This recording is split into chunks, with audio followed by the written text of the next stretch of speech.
Hey, what's going on, everyone? My name is Count Brandolf, and today I'm going to give you an in-depth tour of Brandolf Manor. So for those that don't know what Brandolf Manor is or understand what Brandolf Manor is, I'll explain. Brandolf Manor is a creation in the comforts of my own home, and it has its own room. This is the whole room that Brandolf Manor exists in. Now, a dream of mine since I was a kid, just like many other people that love to do what I do, and have been doing it, I have always wanted my very own haunted house or haunted attraction. I've never necessarily been 100% set on a haunt, but I know it's an industry that I definitely want to be a part of, whether I'm prop making or working for a haunt or owning my own haunt. Now, Brandolf Manor itself is my concept. This is a concept that I've had ever since I was a little kid. Create a haunted house. We'll call it Brandolf Manor. It has its whole backstory, storyline, characters. I even have blueprints of what Brandolf Manor should look like. But as I've gotten older, I've also realized that it's not as simple as, okay, you get a loan and you open up your haunted house and you're good to go. It takes much more than that. And that's why I have a lot of respect for people in the haunt industry, because it's not easy to do what they do, and it's not cheap to do what they do. So I took the concept of a blank canvas. When you have a blank canvas, it's nothing, but it can become anything. The same with Brandolf Manor. I wanted to basically get hands-on training. I wanted to teach myself as well as learn through others, but I needed a canvas to work on. So this all started about maybe 4 years ago, almost 5 years ago, when me and my wife were living in an apartment. Me and my wife shared an office space, and I started constructing Brandolf Manor in it. My wife had her desk in it. Then it was just maybe 7 feet long, and it was only the span of a wall. Now that we own our own home, Brandolf Manor is a complete 360 experience. And again, from ceiling to the floor, it's well decorated. Not only that, but I take great pride on the detail of Brandolf Manor. So for example, I obviously wanted Brandolf Manor to be a simulator of an actual haunted house. So I've added components in here to make it as realistic to an actual haunt as I could, but also with staying in my, how should I say it? Staying within the size of the room. Obviously, as you can see, the room filled up rather quite fast, and I don't really have too much more room left to play with. So something that I do is I like to rotate props out. I've got a few other props in my closet that I can rotate. People that have been following me for some time now, they know that I had a casket here for a little bit of time, and then I got the Frankenstein, and he now occupies that spot. Okay, so the first thing that I do when I come in Brandolf Manor is I power on all of the sound, and I also power up Cromwell. And I do that by coming down here. I have everything conveniently hooked up to a power switch. Flick the switch. Cromwell is going to reset. If he turns off when he's mid-sentence, his mouth will often be open. So as you can hear, the music comes on. I've got a speaker back there, and there's also a speaker down there.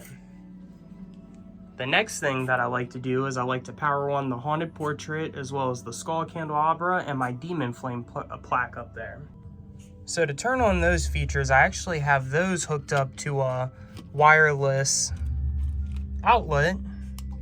Hit the switch, and that's a wireless remote also, but I just keep it hung right there behind the cheesecloth so it's in a convenient spot. But flick that switch and bam, we've got power. The haunted portrait's loading. Of course, I use I forget the name of it, but I basically use a digital picture video frame and unload it on there. Of course, I would love to have a big portrait in here, but due to the size of the room and everything that's already going, I figured a smaller one was perfect.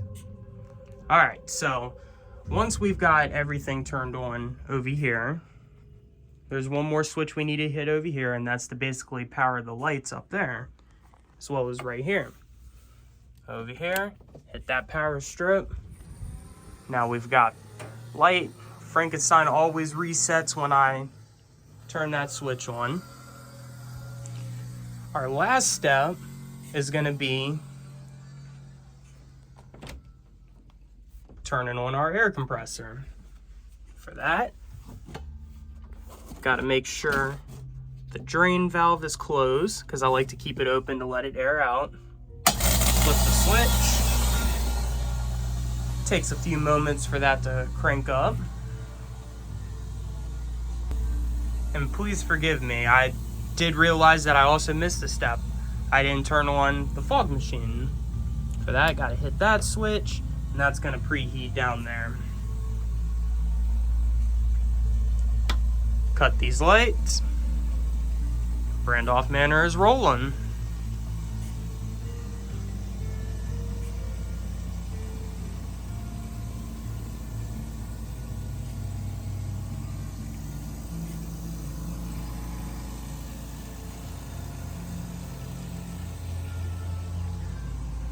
Now, we're gonna wait for the air compressor to go ahead and stop filling the tank with air because of the background noise. Once that stops, we'll go ahead and start the show, and I'll give you a demonstration on how Brandolf Manor functions. Okay, so our air compressor is nice and filled with air, so we're gonna go ahead and give the show a start. Now, the first thing that I tell visitors of Brandolf Manor, whoever stops by and sees the manor in person, is I tell them to go up here and push the red button. Doing so will give you the rules of the manor. Hey, listen to me. Here are a few rules. You better pay attention. First, don't touch the actors, and they might not touch you. There are tight spaces, startling loud sounds, and disorienting strobe and flashing lights. Pay attention. Don't touch the props if you want to keep all your limbs. There's no smoking in this haunt. When inside, remember, there is no running or pushing of any kind. We would hate for you to trip and fall and be left behind. If you're pregnant or have medical conditions, you might want to turn back now. What you're about to experience may cause nightmares and psychological problems that will haunt you for years. Listen to me. Some scenes may not be appropriate for young children or people who are sensitive to gory and disturbing sights. Oh, and one more thing. Watch your back. Something may be behind you.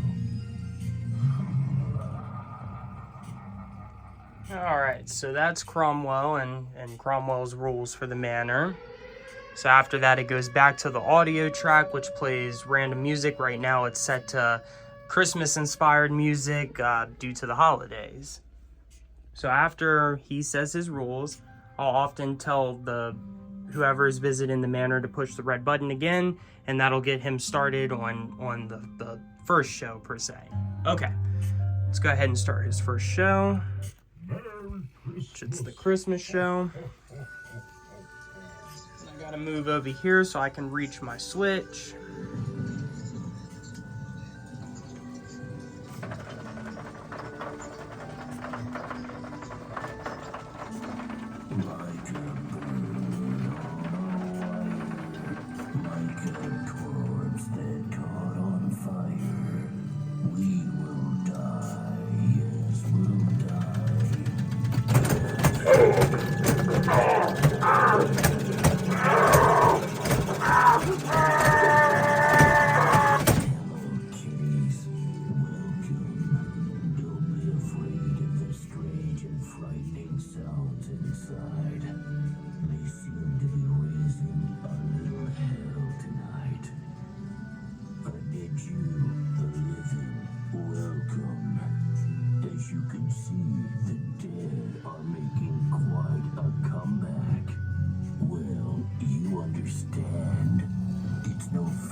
All right, so that's the first show that it plays when you hit that button. And I don't want to make this video too long, so I won't showcase everything that the manor does. But I wanted to get in here today and basically give you a little tour, some insight, and some context as to what Brandolf Manor is exactly.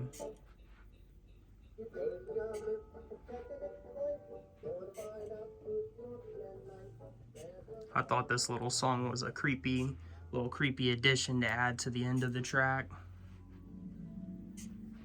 But yeah, this is Brandolf Manor, and thank you to anyone that clicked onto this video and stuck with me to the end. I apologize if things kind of seem choppy or I seemed a bit stuttery. I'm not really the most comfortable yet being in front of the camera as well as talking on the camera, so this is pretty much my first video of me actually being vocal and also showing my face there at the beginning.